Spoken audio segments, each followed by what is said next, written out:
Usai menuai kritik keras atas ucapannya kepada seorang jurnalis, pengacara Hotman Paris Hutapea menyampaikan permintaan maaf kepada wartawan dan organisasi wartawan Indonesia. Sebelumnya, Forum Pemret menyesalkan sikap dan cara pengacara Hotman Paris dalam merespons pertanyaan wartawan saat jumpa pers terkait kasus mantan Jampitsus Febri Adriansyah. Itu seorang kebanggaan dari ini, lihat enggak foto ini, kebanggaan dari presiden. Dan sudah mengembalikan ke negara 430 triliun. Belum lagi transformasi yang begitu besar yang tidak pernah disentuh sebelumnya. Begitu saja dipermalukan. Ada apa? Tanya, makanya malah ini kalian langsung ke Mabes Polri tanya kalau kau bukan pengecut. Ya. Keliru itu dari institusi awal. Apa? Yang keliruan itu berarti berasalnya dari institusi awal. Iya, betul. Udah. Kalau kau punya otak, lu tahu jawabannya. Sudah, titik ya? Ya udah deh, jawaban sendiri lah. Jangan coba-coba. Nanti kau akan tulis menurut Hotman sih. Lu udah tahu jawabannya. Ya, sudah mulai. Forum Pemret menyesalkan sikap dan cara pengacara Hotman Paris Hutapea dalam merespon pertanyaan wartawan saat jumpa pers terkait kasus mantan Jampitsus Febri Adriansyah pada 17 Juli lalu. Dalam keterangan tertulisnya, Ketua Forum Pemret Retno Pinasti menyatakan pilihan kata dan cara Hotman Paris Hutapea dalam merespon pertanyaan wartawan tidak profesional dan merendahkan profesi wartawan yang sedang bekerja.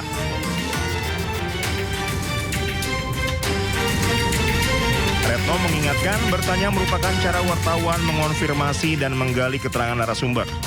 Hal itu sebagai bagian proses kerja jurnalistik dan disiplin verifikasi yang profesional dan dilindungi undang-undang.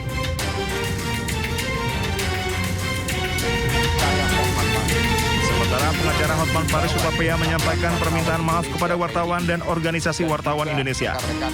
Kuasa hukum Febri Adriansyah ini menyampaikan permintaan maaf atas ucapannya kepada seorang jurnalis saat konferensi pers terkait kasus mantan Jampitsus Febri Adriansyah. Pernyataan maaf dari saya Hotman Paris sehubungan dengan himbauan Persatuan Wartawan Indonesia PWI dan juga rekan-rekan wartawan lainnya. Dengan ini saya menyatakan maaf sebesar-besarnya atas pernyataan saya pada waktu konferensi pers di kasus mantan Jampitsus. Waktu itu sudah sama-sama emosional, tetap saya menyatakan maaf kepada wartawan tersebut maupun kepada organisasi wartawan di seluruh Indonesia. Karena selama ini juga saya sangat dekat kepada semua wartawan. Sekali lagi, tidak ada niat apapun, cuma karena diberondong dengan dua pertanyaan, yang saya sudah bilang saya tidak bisa jawab karena saya tidak punya kapasitas untuk menjawab. Tapi ditanya lagi sehingga saya jadi emosional. Sekali lagi saya menyatakan minta maaf. Sekian dan terima kasih. Nggak tanya kakekmu lah. Ya udah deh, udah gue nggak tahu. Ya lu udah deh, saya nggak tahu agenda itu, jangan tanya. Udah deh, shut up. Nggak, saya nggak tahu. Hotman menegaskan tindakannya tidak dapat dibenarkan. Hotman juga kembali meminta maaf atas ucapannya kepada wartawan yang bersangkutan dan organisasi wartawan atas insiden yang terjadi saat konferensi pers tersebut. Tim Liputan Anyus melaporkan. Ada apa? Tanya makanya malah ini kalian langsung ke Mabes. Sementara itu, Persatuan Wartawan Indonesia atau PWI melaporkan pengacara kondang Hotman Paris Hutapea ke Polda Metro Jaya terkait pernyataannya yang dinilai merendahkan profesi wartawan. Ya, Hotman Paris ya. Rombongan PWI mendatangi Mapolda Metro Jaya pada Senin malam untuk melaporkan pengacara Hotman Paris Hutapea. Direktur Anti Kekerasan Wartawan PWI Pusat, Edison Syahaan mengatakan pihaknya memutuskan menempuh jalur hukum karena menilai pernyataan tersebut telah menyinggung profesi wartawan. Menurutnya permintaan maaf yang telah disampaikan Hotman belum cukup dan tanpa penyesalan yang tulus. Sebagai bukti awal, PWI membawa rekaman video yang memperlihatkan pernyataan Hotman Paris. Ingin melaporkan orang yang menyebut bahwa wartawan itu punya otak nggak gitu loh ya. Nah, seperti kita ketahui wartawan itu cerdas-cerdas loh. Jadi meskipun tadi pagi ya dia menyatakan memberikan permohonan maaf ya. Permohonan maaf, tapi sepertinya itu hanya seperti kebiasaan yang hanya dilakukannya itu. Itu benar-benar belum melakukan permintaan maaf yang jujur dari dalam hatinya yang paling dalam itu. Kortas Tipikor Polri mengumumkan 3 tersangka kasus dugaan korupsi ke perusahaan terkait pengadaan batubara untuk PLN Batubara atau PLNBB. Polri memastikan ketiga tersangka telah ditahan. Penyidik Kortas Tipikor Polri telah menahan 2 tersangka yakni IT selaku Investment Manager PT Perusahaan Pengelola Aset dan FSN selaku Kepala Divisi Operasional Bintang Abadi Sempurna. Sementara tersangka FH selaku Direktur PT Bintang Abadi Sempurna saat ini berstatus sebagai narapidana dalam perkara lain dan sedang menjalani pidana di Lapas Salemba. Penyidik menemukan sejumlah penyimpangan dalam kasus ini, antara lain tidak adanya verifikasi ke PLN Batubara hingga tidak adanya verifikasi dokumen. 38,8 miliar.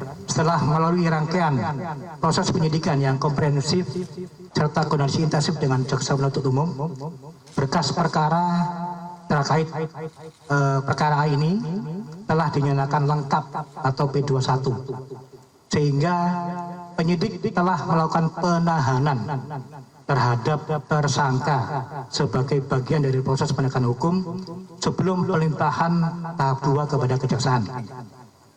Dalam perkara ini, Korps Tipikor Polri, para penyidik telah melakukan penahanan terhadap 2 orang tersangka, yaitu yang pertama saudara IT selaku Investment Manager PT Perusahaan Pengelola Aset Persero, dan yang kedua adalah saudara FSN selaku Kepala Divisi Operasional PT Bintang Abadi Sempurna. Menteri Kehutanan Raja Juli Antoni bungkam saat diminta tanggapan terkait penolakan KPK menerima pengembalian amplop yang diduga gratifikasi. Kasus dugaan korupsi Bupati nonaktif Kwansing Suhardiman Ambi. Ini soal gratifikasi ditolak KPK, Mas. Usai menghadiri rapat kabinet di Istana Kepresidenan, Menteri Kehutanan Raja Juli Antoni enggan memberikan komentar terkait keputusan KPK yang menolak laporan penerimaan gratifikasi yang sebelumnya ia sampaikan. Sebelumnya KPK menolak laporan penerimaan gratifikasi berupa amplop yang diduga diberikan oleh Bupati nonaktif Kuantan Singingi, Suhardiman Ambi kepada Raja Juli. KPK beralasan gratifikasi yang disampaikan sudah masuk dalam ranah penyidikan. Namun, KPK belum memberikan keterangan lebih lanjut terkait gratifikasi yang melibatkan Menteri Kehutanan Raja Juli Antoni. Gratifikasi ditolak KPK, Mas. Laporannya gimana, Mas? Gimana, Mas? Izin, Mas. Kita ke informasi lain, pemirsa. Unjuk rasa di Gedung Kejaksaan Agung berlangsung ricuh. Massa menuntut Kejaksaan Agung segera menangkap ex-Jampitsus Febri Ardiansyah. Ya, kita saksikan bersama, pemirsa, kericuhan mewarnai aksi unjuk rasa berbagai elemen mahasiswa di depan Gedung Kejaksaan Agung, Jakarta.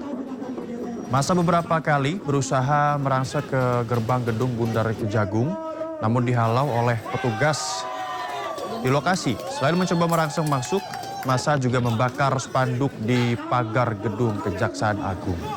Aksi saling dorong pun tak terhindarkan. Dalam aksinya, mahasiswa mengajak seluruh elemen masyarakat untuk mengawal penegakan hukum dan memastikan pemberantasan korupsi dilakukan secara konsisten. Massa juga menuntut pihak Kejaksaan Agung segera menangkap ex-Jampitsus Febri Ardiansyah.